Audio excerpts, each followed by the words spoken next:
इनको साथ क्यों मारा, तुम समझ रही क्या? हमारी बहुत ज्यादा प्रसिद्धि हो जाती है ना, बुद्ध को मारने के लिए देवदत्त क्यों तैयार हुआ था? भतीजा था। दो दो बार ट्राई किया, पहाड़े से, राजगीर के पहाड़ से पत्थर फेंकना चाहा, पागल हाथी को आगे सामने कर दिया, बुद्ध बेचारे पैदल जा रहे थे। वे वाला देखो ना, जबकि उनको उसी से बना लिए थे देवदत्त को। वो व्यक्ति की प्रसिद्धि से, उनका महानता से जलने लगा भतीजा। आज नहीं होता है, आज भी है, आज ये सब भी है, खूब है। चलो।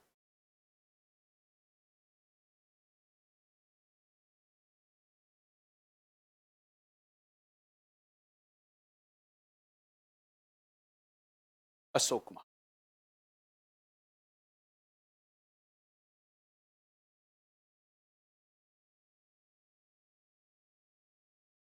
स्रोत क्या है का जानने का।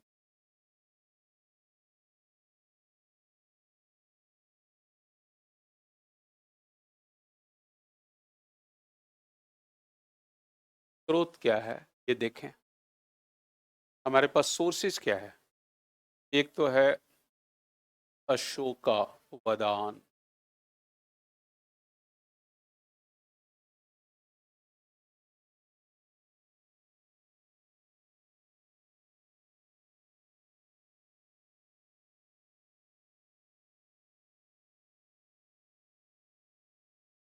राजतरंगिणी।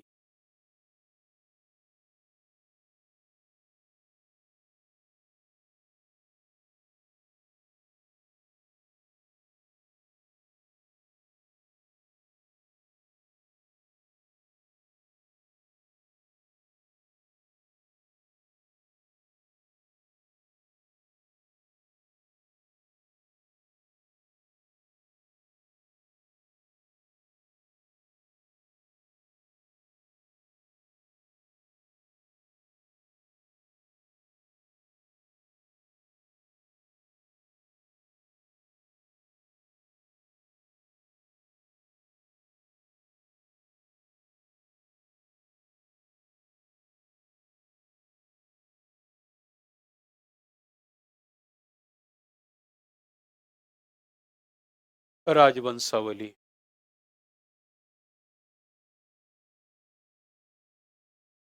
राजतरंगिणी है, अशोकावदान है, महावंश है।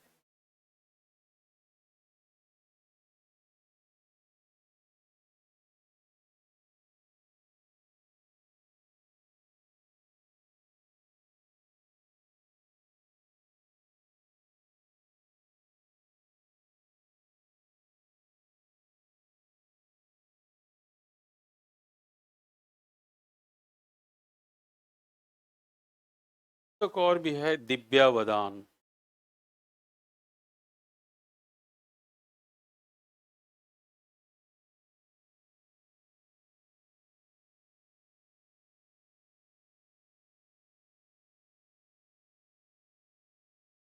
लिख लिया, लिख लो बेटा। अरे मेरा बच्चा, जाते हैं।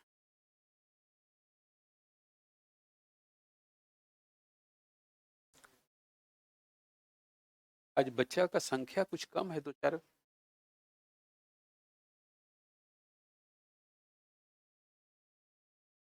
क्लास तो मिस मत करो, हो सकता है देख रहा होगा ऑनलाइन भी लिए। हाँ, मेरा क्लास तुम्हारे साथ कंटिन्यू रहेगा, और क्लास को मिस मत करना। 40 नंबर का सवाल है। क्लास तो बिल्कुल नहीं छोड़ना है, चाहे तुम 5 बजे का इन उठा के बुला लें घर में पढ़ने के लिए। पूरा बहुत बड़ा सिलेबस है, लेकिन एक बार कवर हो जाएगा तो फिर बड़े सुखी रहोगे। हमको? अरे, पांडे सर गुस्सा कर रहे हैं। चलो।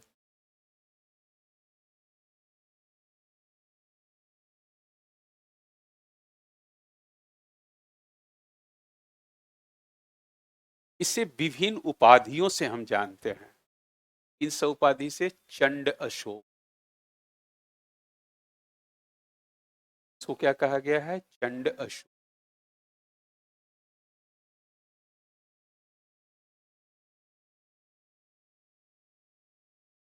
इसे भेरी घोष कहा गया है। चंड अशोक का ऐसे शाब्दिक अर्थ क्या होता है? फ्यूरियस किंग, किंग, क्रोधित, क्रोध करने वाला राजा, भेरी घोष से कहा गया। भेरी घोष, इसका अर्थ क्या हुआ? फाइटर किंग, फाइटर किंग, युद्ध करने वाला राजा, फाइटर किंग। इसे धम्म घोष भी कहा गया है। धम्म घोष, धर्म प्रचार करने वाला, धम्म से कहा गया। तो इसे धम्म घोष कहा गया है, धर्म प्रचार करने वाला, या इसे भेरी घोष कहा गया, प्रोपगेटर ऑफ धम्मा, प्रोपगेटर ऑफ धम्मा भी कहा गया है, और इसे धम्मघोष भी कहा गया है। इसे देवानाम प्रियदर्शी भी कहा गया है, देवानाम दर्शी।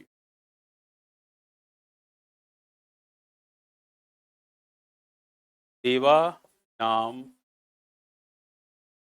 प्रियदर्शी, इसका अर्थ क्या होता है? Devanam Priyadarshi, beloved king of god, beloved king of god, ठीक है। देवों का प्रिय राजा, देवों का प्रिय राजा, देवानाम प्रियदर्शी।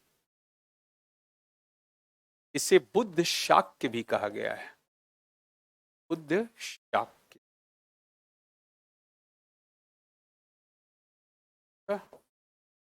शाक्य। ये बौद्ध धर्म का सबसे बड़ा संरक्षक था, इसलिए बुद्ध शाक्य भी कहा गया है। ये सारी उपाधियां अशोक को दिया गया है।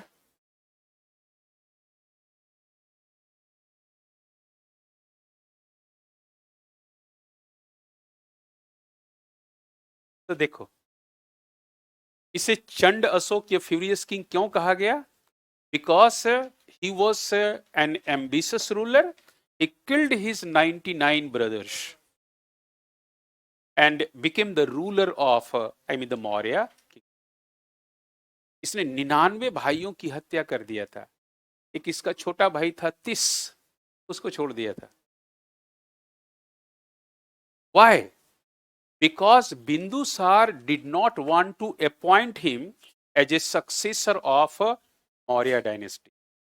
Bindusar wanted to appoint Susim. Susim was a son of Bindusar who wanted to appoint Susim as a ruler or as a king of the Maurya dynasty. वास्तविक बात यह था कि बिंदुसार इसको गद्दी पर बैठाना नहीं चाहता था, वो सुसिम को गद्दी पर बैठाना चाहता था। सुसिम के को गवर्नर भी बनाया था उज्जैन का, और ये अशोक को भी ये नहीं, सॉरी, उज्जैन बोल रहा हूं, तक्षशिला का, और अशोक भी था तक्षशिला। तो अशोक बहुत अच्छा काम किया था तक्षशिला में। तो बिंदुसार के काल में तुम देखोगे तक्षशिला में ब्यूरोक्रेट्स जो था ना, वो विद्रोह कर दिया था due to persecution by bureaucrats. Bureaucrats बहुत ज्यादा उत्पीड़न करने लगा था तक्षशिला के लोगों को, उन लोगों ने विद्रोह किया था। तो बिंदुसार ने, उस समय सुसिम ही वहां का गवर्नर था, तो अशोक को भेजा था उज्जैन से, जाओ वहां थोड़ा सप्रेस कर दो। बड़ा गया था, सप्रेस किया था। सुसिम से इसको बहुत अच्छा नहीं बनता था, और ये चाहता था कि हम ही गद्दी पर। इसने 99 भाइयों की हत्या करके और एक गद्दी पर बैठा था। तो इसका राइवल कौन था? सुसिम। कौन था इसका राइवल? इसका भाई था, और इसी को सक्सेसर बनाना चाहता था बिंदुसार, सुसिम को। तो ये अपने, कहा जाता है, 99 भाइयों की हत्या करके गद्दी पर बैठा था, सिर्फ 30 को छोड़ दिया था। 30, ये छोटा भाई था अशोक का। He killed his 99 brothers except 30 को छोड़ दिया, ठीक है। अच्छा, तो तुम्हारे दिमाग में एक चीज आता होगा कि सर, एक माँ बाप से 99 बच्चा होगा? तो उसके परिवार सब लोग होंगे, जैसे चचेरा, ममेरा, समझे ना, फुफेरा, जितने भी भाई जो उनके सगे संबंधी थे, उसको ये हत्या करके गद्दी पर बैठा था, ताकि कोई इसका विरोध करने वाला नहीं। इसलिए इसको क्या कहा गया? चंड अशोक। इसे भेरी घोष भी कहा गया है, युद्ध करने वाला राजा, भेरी घोष। इसे धम्म घोष भी कहा गया है, तुमको बता ही चुका हूं, और देवाराम प्रियदर्शी, और इसे बुद्ध शाक्य भी कहा गया। अच्छा, अब जरा समझो। ग्रेट, बताता हूं ना कैसे हो। ये दुनिया का पहला ऐसा शासक था, ये दुनिया का, इंडिया का तो छोड़ो, दुनिया का पहला ऐसा शासक था जो एकदम सेकुलर पॉलिसी को अपनाया था। To respect, after Battle of Kalinga, he adopted Buddhism and he adopted secular policy. He respected all religions. अब क्यों ऐसा किया था बताऊंगा तुम्हें। And he was the first ruler of the world who established a parental monarchical administrative system in the Magad kingdom. ये विश्व का पहला ऐसा शासक था जो मगध साम्राज्य में पैतृक राजतंत्रीय राज प्रशासन व्यवस्था की स्थापना की। ये पैतृक राजतंत्रीय राज्य व्यवस्था क्या था, जरा इसको समझो। ये कहता था कि all subjects are my children, जितने भी प्रजा है वो मेरा संतान है। Sorrow of my subjects is mine sorrow and happiness of subjects is mine happiness. प्रजा का दुख राजा का दुख है और प्रजा का सुख राजा का सुख है। So he always in fact stand for its subjects। हर वक्त जो है वो प्रजा के लिए खड़ा रहता था, प्रजा के हित के लिए। और तुम्हें अच्छी तरह से पता है कि बिंदुसार के काल में पूरा इंडिया का यूनिफिकेशन हो गया था, एक ही बचा हुआ था और वो था आपका कलिंग। नेपाल उपाल सब आ गया था और इसने 261 में कलिंग को जीता और कलिंग को जीतकर एक अखंड भारत की स्थापना किया था। तो अशोक के बारे में हम जो कुछ भी जानकारी हासिल करते हैं वो विशेष करके उनके अभिलेखों से पता चलता है। ये कैसा व्यक्ति था, क्या था, सारी चीजें तुमको उसके अभिलेख से पता चल जाए। तो इनके अभिलेख जो है, भारत में ऐसे अभिलेख लिखने की परंपरा तो सिंधु घाटी सभ्यता से शुरू हुआ था। जो हमें अभिलेख मोहनजोदड़ो से, लोथल से मिलता है, धौलावीरा से मिलता है, लेकिन उस अभिलेख को अभी तक हम लोग पढ़ नहीं पाए हैं। तो भारत में जो पहली बार अभिलेख पढ़ा गया वो था अशोक का अभिलेख। और अशोक के अभिलेख को पढ़ने वाला पहला विद्वान, पहले तो कोशिश किया था फिरोज शाह तुगलक ने। फिरोज शाह तुगलक ने दो ऐसे अभिलेख को, एक तो आपका टोपरा पंजाब से लाया था, अंबाला से, और दूसरा मेरठ से लाया, और इसकी राजधानी थी फिरोज शाह कोटला। उस कोटला में उसको गड़वा दिया था। आज भी जाइएगा तो आपको दिखाई पड़ेगा। और उससे विद्वानों, उस दोनों अभिलेखों को पढ़वाने के लिए विद्वानों से असफल कोशिश किया था। सफल नहीं, असफल। बात को समझाना। तो अशोक के अभिलेख को पहली बार पढ़ा जेम्स प्रिंसेप ने। कौन ने पढ़ा? James Prinsep. ये कब पढ़ा था? 1837 में। फर्स्ट टाइम अशोक के अभिलेख को अंग्रेज भाषाविद जेम्स प्रिंसेप ने पढ़ा था। जेम्स प्रिंसेप ने पढ़ा था 1837 में। तो ये अभिलेख, यही पहली बार अभिलेख को पढ़ा गया था। तो अशोक के जो जानकारी मिलता है हमें अभिलेख से मिलता है। और पहले किसने पढ़ा? जेम्स प्रिंसेप ने 1837 में। और अशोक के अभिलेख 3 भाषा और 3 लिपि में लिखा गया है। तो जरा सा लिखो, अशोक के अभिलेख कितने भाषा में है? 3 भाषा में है। लैंग्वेज कौन कौन सा है? लैंग्वेज कौन सा है? प्राकृत। भाषा कौन सा है? प्राकृत। अशोक के अभिलेख की 3 भाषाओं में लिखा गया है। प्राकृत है, दूसरा मेरे बच्चों आपका है यूनानी, ग्रीक है, और तीसरा लैंग्वेज है इनका आरमाइक।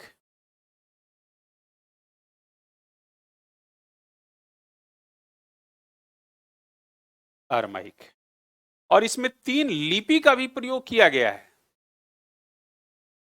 3 लिपि का है। स्क्रिप्ट्स कितने हैं? लिपियां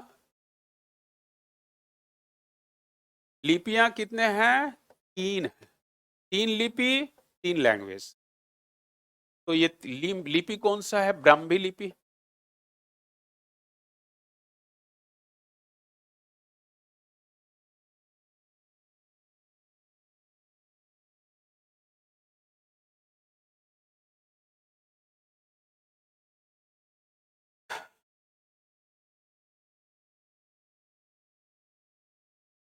खरोष्ठी लिपि। और तीसरा कौन सा है? आरमाइक लिपि।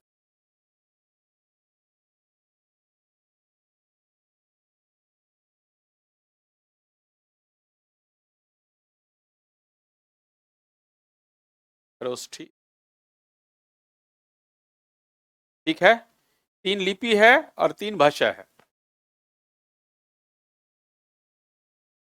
वेरी गुड, बहुत अच्छा आपने पूछा कि सर लिपि और भाषा में क्या अंतर है। तो भाषा को अभिव्यक्त करने के लिए संकेतों का प्रयोग किया जाता है। तो भाषा के संकेत को लिपि कहते हैं। बात को समझा? नहीं समझा? अभी मैं समझाता हूं। मैंने बोला बउआ, क्या बोला? बउआ। तो यहां पे लिख दिया बउआ। पता ना ऐसे भी लिखा जाता है बउआ, बउआ जो भी हो, ठीक है। बउआ लिखा, बउआ मतलब छोटा बच्चा। बात को समझे? तो अब हम ऐसे बउआ बोले तो तुम समझोगे नहीं, जैसे लिखे तो तुमको समझ में आ गया बउआ बोले। तो ये भाषा को हम अभिव्यक्त करने के लिए संकेत का प्रयोग किया। संकेत ही स्क्रिप्ट कहलाता है।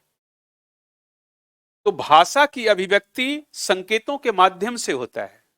तो जो भाषा का संकेत है वो आपका क्या है? चिन्ह जो है, चिन्ह, संकेत चिन्ह, ये क्या है? आपकी लिपि कहलाया। और जो हम अपनी भावना को अभिव्यक्त कर रहे हैं लिपि के माध्यम से, वो आपकी भाषा कहलाया। जिस भाषा में लिपि नहीं है वो बोली कहलाएगा। बोली। मानते हैं तुम क्या कुछ ऐसे भाषा बोल रहे हो, मतलब बोली बोल रहे हो, जिसका कोई भाषा है, जिसकी लिपि है ही नहीं। बहुत से ऐसे हैं भारत में, छोटे बड़े बहुत से ऐसी लोग लोकल डायलेक्ट्स में बोलते हैं, तो वो डायलेक्ट कहलाता है। उसकी कोई संकेत नहीं है, कोई उसकी लिपि नहीं है। तो जिसमें लिपि नहीं हो बोली कहलाएगा, और जिसमें आपका लिपि है वो भाषा। और भाषा को अभिव्यक्त करने के लिए जब सांकेतिक चिन्हों का प्रयोग करते हैं तो वही सांकेतिक चिन्ह क्या कहलाता है? समझा?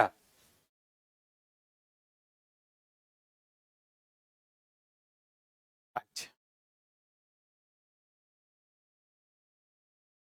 सांकेतिक चिन्ह जो भी होगा, जहां जिसकी भाषा जिससे भी व्यक्त हो, हम जो बोल रहे हैं, मानते हैं बोले, हम बोले जैसे टेक फॉर एग्जांपल मोहन बोले, मोहन, या राम बोले, या छोड़ो इसको कैट बोले। तो ये कैट जो शब्द बोले, cat, cat is coming, cat is going, बोल रहे हैं ना। तो हम अंग्रेजी में बोले कमिंग गोइंग, तो उसका अंग्रेजी का जो आपका स्क्रिप्ट है वो कौन सा है? रोमन स्क्रिप्ट है। तो हमने रोमन स्क्रिप्ट यहां पे लिखा, यहां पे लिखा Mohan is coming, Mohan is going. ये क्या है आपका? इस तरह से इंग्लिश भाषा है, और इंग्लिश भाषा को हम अभिव्यक्त किससे कर रहे हैं? रोमन स्क्रिप्ट से। चलें आगे।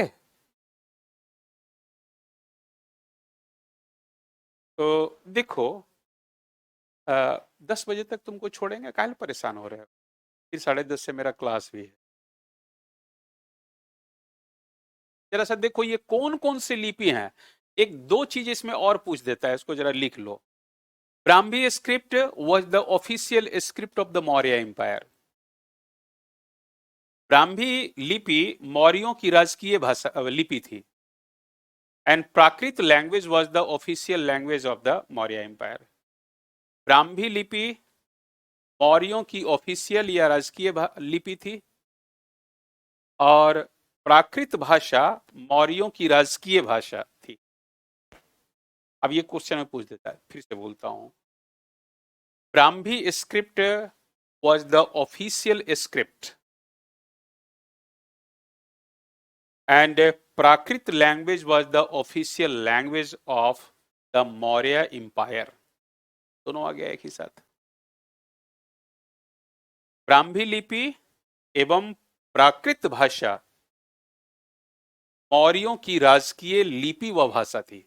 बस हो गया ना, समझ गए तुम लोग? अब चलिए आगे।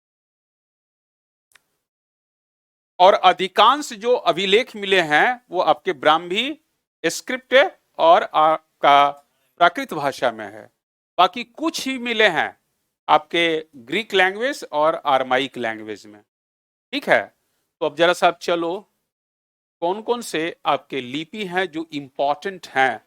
इनकी लिपि जो इंपॉर्टेंट है, ऐसे बहुत से आपके इंस्क्रिप्शन मिले हैं, और उस इंस्क्रिप्शन के जो इंपॉर्टेंट इंस्क्रिप्शन है हम उसी पे फोकस करेंगे, आलतू फालतू नहीं। तो जरा सा देखिए माय डियर बच्चा, अशोक का अभिलेख, इससे पूरा आपका इतिहास पता चल जाएगा। अशोक का अभिलेख,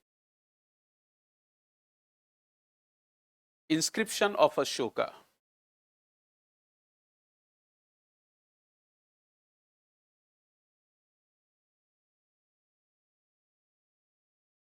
तुम्हारे मन में एक दिमाग में ये भी बात आ रहा होगा, ये सर इंस्क्रिप्शन है क्या? मन में तुम्हारे कुछ बच्चों को आ रहा होगा कि सर ये इंस्क्रिप्शन अभिलेख है क्या?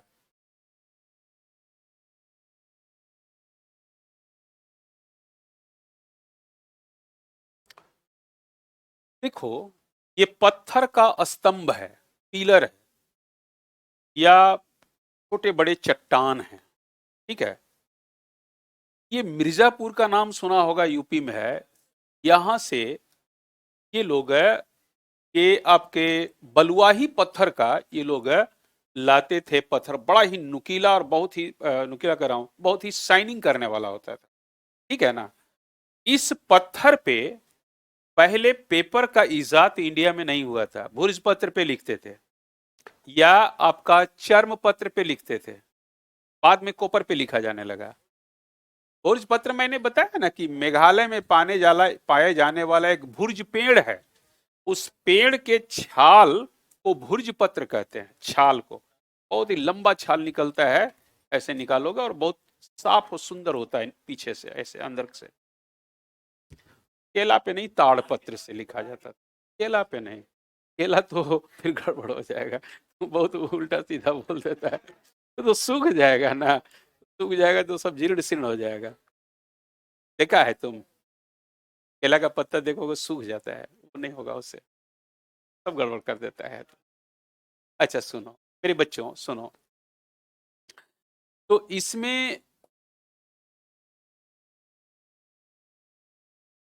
इसमें होता क्या था, इसको लंबा समय तक ये रहे, ऑर्डर वगैरह सारा चीज जो लिखा जाता था, इसके कर्मचारी होते थे जो इनग्रेव करते थे। इनग्रेव मतलब इस पे नक्काशी लिख देते थे। तो इनग्रेव क्या करते थे, इसमें राजा का राजशाही ऑर्डर होता था, आदेश, उसको लिखा जाता था। राजा की उपलब्धि, कहां कहां कौन कौन सा एरिया पर जो है इन्होंने ये विजय प्राप्त किया है, उसको भी लिख दिया जाता था। राजा के प्रोक्लेमेशन या कमिटमेंट्स, घोषणाएं या प्रतिबद्धता कि हम ये पब्लिक के लिए काम करेंगे, वो लिखा जाता था। अलग अलग, जिसमें कोई किसमें प्रतिबद्धता लिखा, किसी में ऑर्डर लिखा, किसी में उसके अचीवमेंट को लिखा।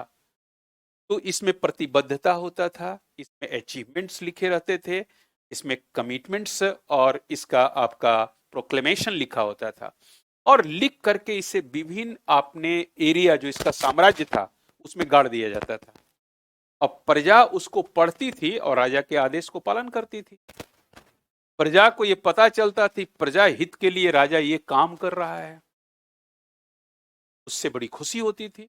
आज भी तुम देखते हो पीडब्ल्यूडी कहीं पे कोई आपका या रोड बना रहा है कहीं पे NH-31, तो बोर्ड, रोड के किनारे एक बोर्ड लगा रहेगा, फलना ठेकेदार है, इतना करोड़ रुपया खर्च होगा, इतना करोड़ में बनेगा, लिखा रहता है ना, और इतना समय में पूरा हो जाएगा।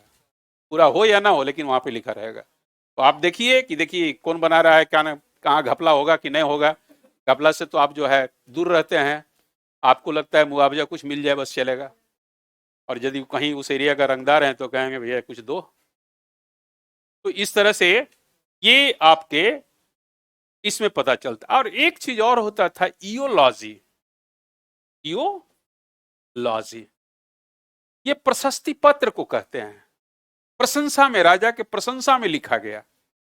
तो ये चार चीजें लिखा जाता था अलग अलग अभिलेखों में, इसी को अभिलेख कहते हैं। बात को समझ गए ना। तो इस तरह से अभिलेख के माध्यम से ये सारी बातें लिखी जाती थी, जिससे हम अशोक के बारे में पूरी तरह से जानकारी हासिल करेंगे। तो कौन कौन से अभिलेख थे और क्या क्या थे। समय तो पूरा होने जा रहा है, तो मैं इसको नेक्स्ट क्लास में अभिलेख को लिखवा के अशोक को खत्म करके और शुंग वंश खत्म कर दूंगा। मगध साम्राज्य जब खत्म हो जाएंगे कन्नौज के बाद, तो फिर हम आगे चलेंगे। हाँ बोलो,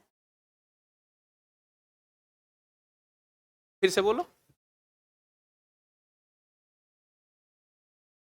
कैसे पढ़ लिया? हाँ वेरी गुड।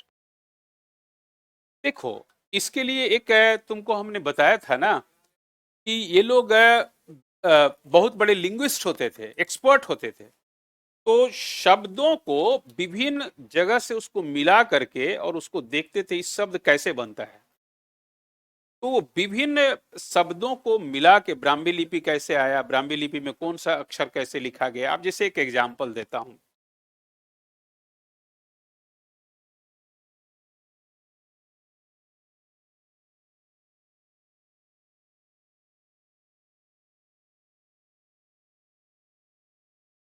ये ब्राह्मी लिपि है।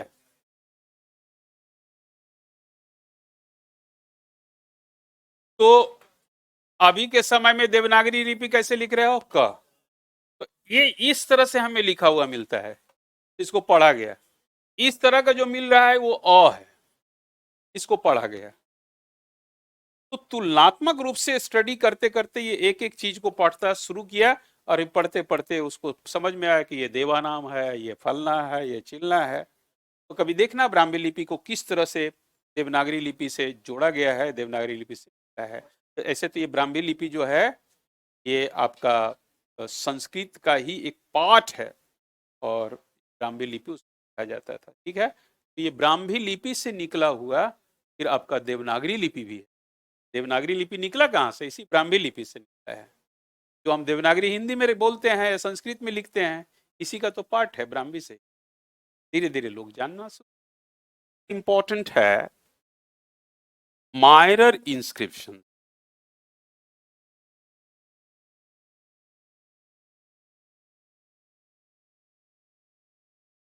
लघु अभिलेख।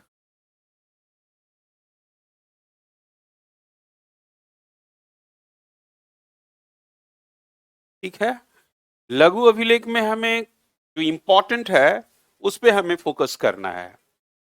तो लघु अभिलेख में सांची,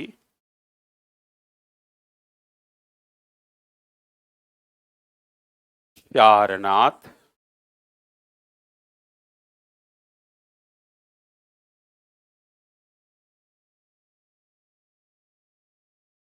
इलाहाबाद, इसे हम प्रयागराज भी कह सकते हैं,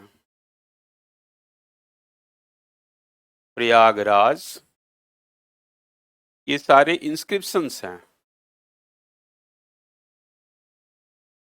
अभिलेख है। हिंदी में सांची, सारनाथ और प्रयागराज अभिलेख, या इसे हम इलाहाबाद अभिलेख भी कह सकते हैं।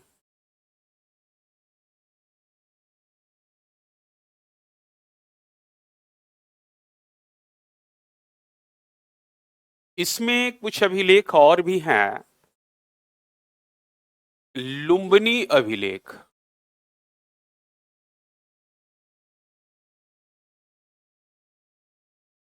इसे रूमनदेई अभिलेख भी कहते हैं।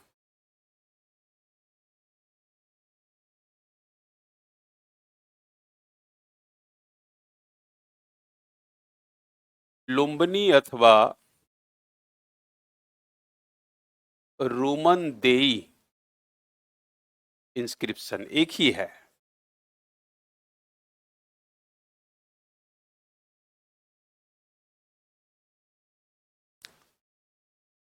लुम्बिनी अभिलेख।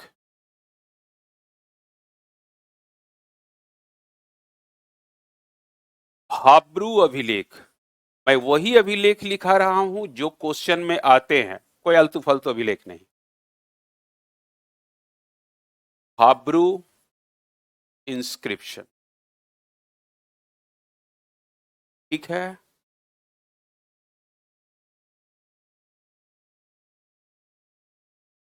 निगली सागर इंस्क्रिप्शन,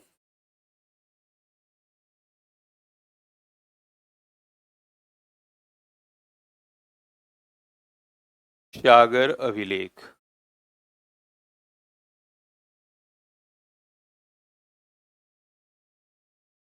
ये सारे अभिलेख कहीं ना कहीं आपको एग्जाम में पूछते हैं कि आपको जानना चाहिए।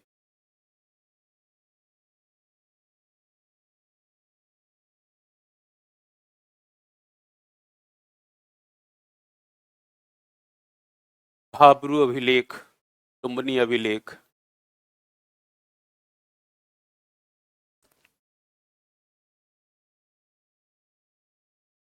क्वींस एडिक्ट,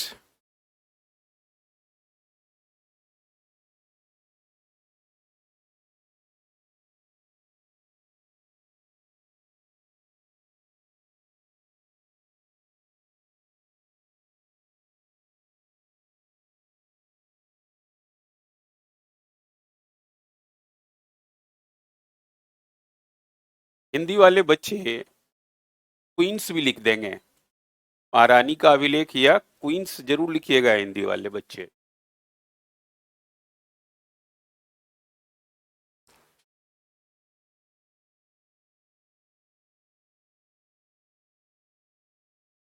क्वींस अभिलेख कर भी दे ताकि दिक्कत नहीं।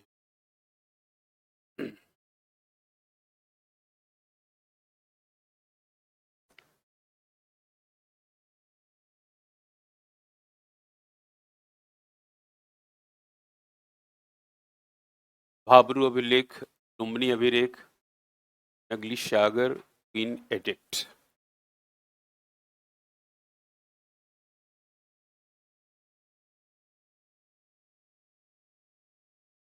तीसरा है इसका महाशिलालेख।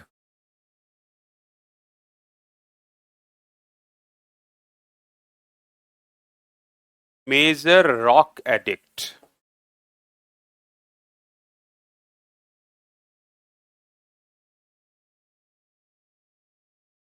इसकी कुल संख्या 14 है, लेकिन 14 नहीं पढ़ना है, जो इंपॉर्टेंट है उसे पढ़ना है।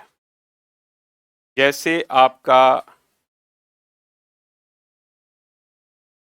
प्रथम महाशिलालेख,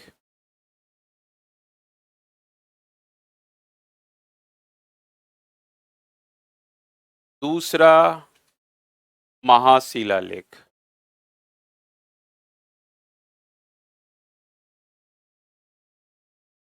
तीसरा महाशिलालेख, चौथा फोर्थ एमआरई। बच्चे इंग्लिश वाले लिख लेंगे एमआरई क्या होता है सो। चौथा महाशिलालेख।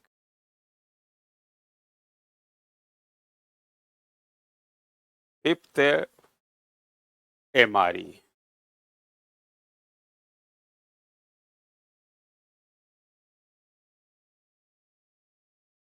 Eighth MRE.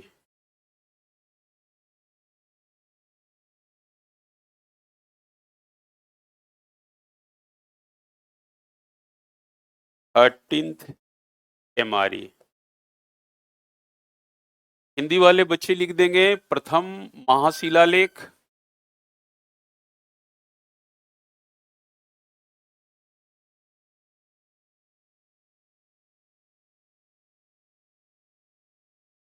यहाँ द्वितीय लिख देंगे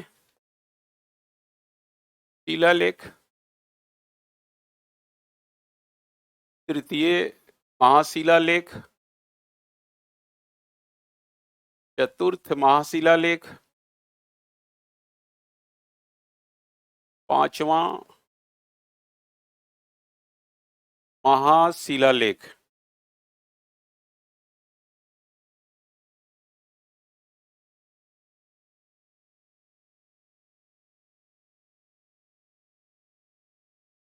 आठवां महाशिलालेख। और 13वां महाशिलालेख। ठीक है, ये सब इंपॉर्टेंट आपके महाशिलालेख हैं। कैसे हैं, क्या हैं, वो सब आपको मैं बताऊंगा। ये सिर्फ मैं लिखवाया हूं तो इसको सबका इंपॉर्टेंट कहाँ पे इंपॉर्टेंस है वो बताऊंगा।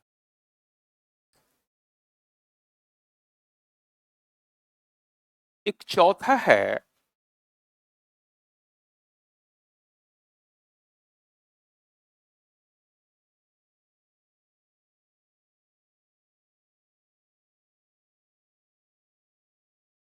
मानसेरा एवं सहबाजगढ़ी अभिलेख। ये दो अभिलेख हैं।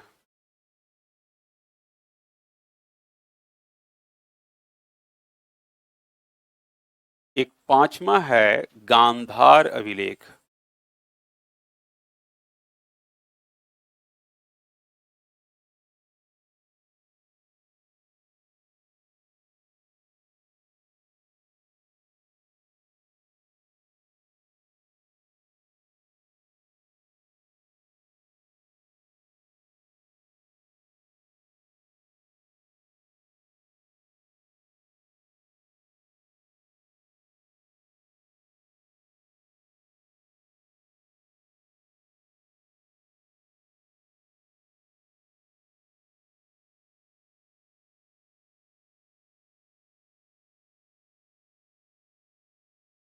गांधार इंस्क्रिप्शन।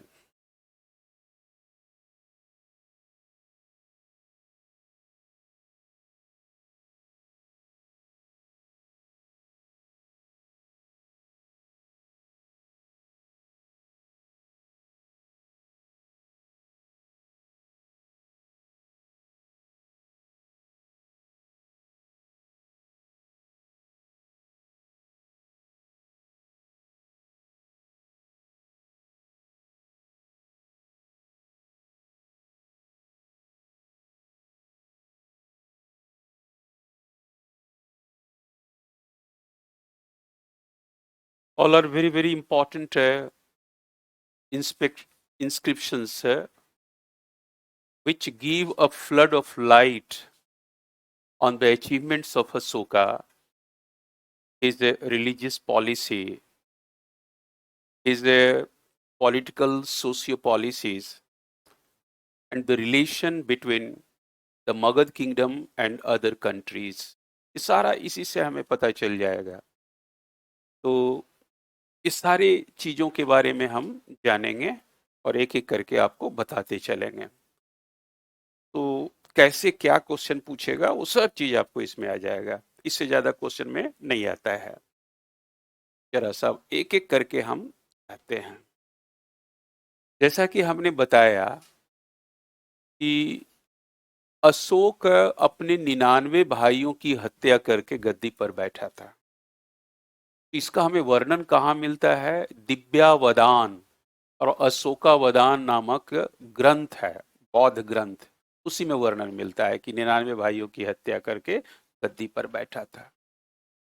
तो he was throned on the Magadha kingdom और on the Maurya kingdom with the support of Radha Gupta. लिखो, Radha Gupta.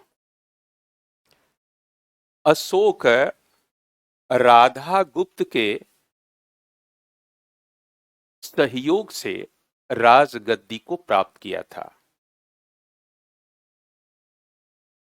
Ashoka throned, THRONED, throned the Maurya kingdom with the support of Radha Gupta. Radha Gupta. Earlier he was a minister of Maurya dynasty. ये सबसे पहले मंत्री था। Later on he was appointed as a prime minister of Maurya dynasty by Ashoka. फिर से बोलता हूं, ये राधा गुप्त मौर्य साम्राज्य में मंत्री था। अशोक ने इसे राजगद्दी प्राप्त करने के बाद प्रधानमंत्री बना दिया। अब आपसे दो टाइप से क्वेश्चन पूछेगा कि अशोक को गद्दी पर किसने बैठाने में सहयोग किया था? तो राधा गुप्त। या अशोक के काल में प्रधानमंत्री कौन था, महामात्य कौन था? तो राधा गुप्त। इसको अपॉइंट किया था राधा गुप्त। तो you should write in English, Ashoka was throned with the support of Radha Gupta, and later on he was appointed as a prime minister during the reign of Ashoka, and he was appointed as a prime minister during the reign of Ashoka. ये question में हो सकता है पूछ दे, इसलिए इसको VVI कर दीजिएगा यहाँ पे लिखने के बाद, ठीक है? ये क्वेश्चन में देता है, तो राधा गुप्त ने इसे जो है युक्त, जैसे आपका चाणक्य ने चंद्रगुप्त मौर्य को गद्दी पर बैठाने में सहयोग किया, उसी तरह से राधा गुप्त ने किया। अच्छा, तो राधा गुप्त गद्दी पर बैठा दिया। इसके जितने भी राइवलरीज थे, जो इनके दुश्मन थे, शत्रु थे, सबको इसने खत्म कर दिया। सुसीम को इनफैक्ट राधा गुप्त ने ही जो है मरवा दिया था, जो कि सबसे बड़ा दावेदार था बिंदुसार का बेटा। उसकी हत्या इसने करके और उसके बाद जो है गद्दी पर ये बैठा था। सिर्फ एक छोटा सा भाई इसका था तिस, उसको इसने छोड़ा था और किसी को नहीं छोड़ा था। सबको मार दिया, चचेरा फुफेरा और मेरा जितने भाई थे सबकी हत्या ही करके गद्दी पर बैठा। तो अशोक अब राजा बन गया, देखो। और कहीं कहीं डेट में कुछ अलग अलग लिख दिया है, इसलिए घबराइएगा नहीं कि सर आपने 273, कहीं 268 भी लिख देता है। और 232 BC तक इसने शासन किया। अशोक इसके सहयोग से गद्दी पर बैठा था राधा गुप्त, और ये शासन। अब जरा सा देखो, जब ये गद्दी प्राप्त कर लिया तो इसका जो कुछ बचा खुचा था उसको अपने अधीन, अपने साम्राज्य में अधीन करना था इसको। और बचा क्या था? सिर्फ और सिर्फ कलिंग। कलिंग का नाम सुने हैं ना? कलिंग उड़ीसा को कहते। तो अशोक कलिंग पर कब्जा क्यों करना चाहता था?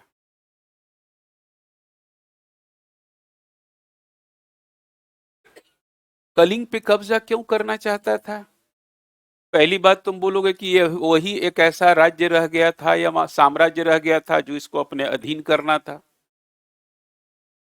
लेकिन वास्तविक कारण ये था कि कलिंग मिलिटरली, सैनिक रूप से, और इकोनॉमिकली, आर्थिक रूप से बहुत ही महत्वपूर्ण साम्राज्य था पूर्वी भारत का। कलिंग में, कलिंग आपका उड़ीसा, बंगाल, ये एरिया को टच करता था। और यहां पे एक